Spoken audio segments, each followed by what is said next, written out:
आज आम एक सुंदर कहानी शुणा केमिति बिलुआर मंद बुद्धि बिलुआ पई काल हैला एवं एही कहानी रू आमे एहा मध्य जानिबाकु पाइबा जे असल बंधुर परिचय कोन केमिति आमे चिन्हि पारिबा जे प्रकृत बंधु किए।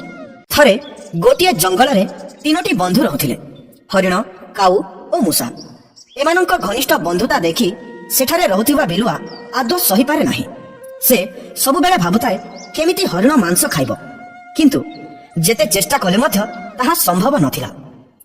शेषरे बिलुआ एक योजना बाहर कला एवं से सेही तीनी बंधु पाखकु गला।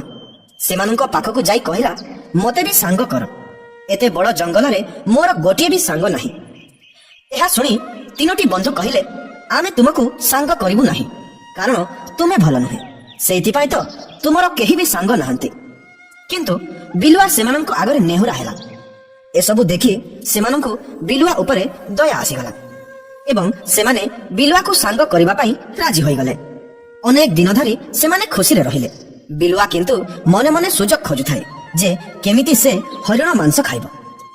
दिने बिलुआ हरिण पाखकु आसी कहिला हरिण भाई मु तुम पई पाचिला धानर संधान करिछि। पाचिला धानर कथा सुनी हरिण पाटिरो लाल गडिला। से पचारिला सतरे बिलुआ भाई तुमे कौन सत कहूच? यह शुणी बिलुआ कहिला हाँ हरिण भाई चल मु तुमको सही पाचिला धान रे भरपूर थिबा बिल पाखकु नहीं जीवी। एहा परे दुई जण हरिण और बिलुआ सही बिल पाखकु चली गले। हरिण पाचिला धान देखि बहुत खुशी। से बिलुआ को धन्यवाद देई खुशी रे धान खाइबाकु लागिला। एतिकी समय रे हरिण सेठारे थिबा एक फासरे पड़ी गला। हरिण कांदी कांदी बिलुआ को डाकिला बिलुआ भाई मते एही फासर उद्धार कर तुम धारुआ दांतरे फासटी को काटी दियो। बिलुआ किंतु कहिला हरिण भाई आज मोर व्रत अछि मु आमिष खाइबी नाही चमड़ारे तैयारी फास को केमिति काटिबी। एहा कहि बिलुआ मना करि देला। हरिण किंतु कांदी कांदी कहिला तुमर सांग बळ ना तुमर व्रत। एहा सुनी बिलुआ कहिला सांग बळ जे किंतु मोर व्रत मु भांगी पारिबी नाही। एतिकी समय काऊ सही रास्ता दाई उड़ी उड़ी जाउथिला। हरिण को देखि काऊ तार पाखकु आसिला एवं पचारिला एसबु केमिति हिला हरिण भाई। हरिण बिलुआ विषय सब कथा काऊ को कहिदेला। एहा परे काऊ कोन करिवो बुझी पारिला नाही कारण किछि समय भितरे से जमीर मालिक सेठाकु आसीजिवो आउ जदि सेमिति हेला ताहेले हरिण आउ बंचिबो नाही। काऊ कोन करिवो भाबी पारिला नाही एवं उड़ी उड़ी मूषा पाखकु गला। मूषा को कहिला मूषा भाई हरिण आमर संकट रे अछि। बिलुआ ताकु धान लोभ देई धरी नेथिला एवं हरिण भाई फासरे पड़ी जाइछि।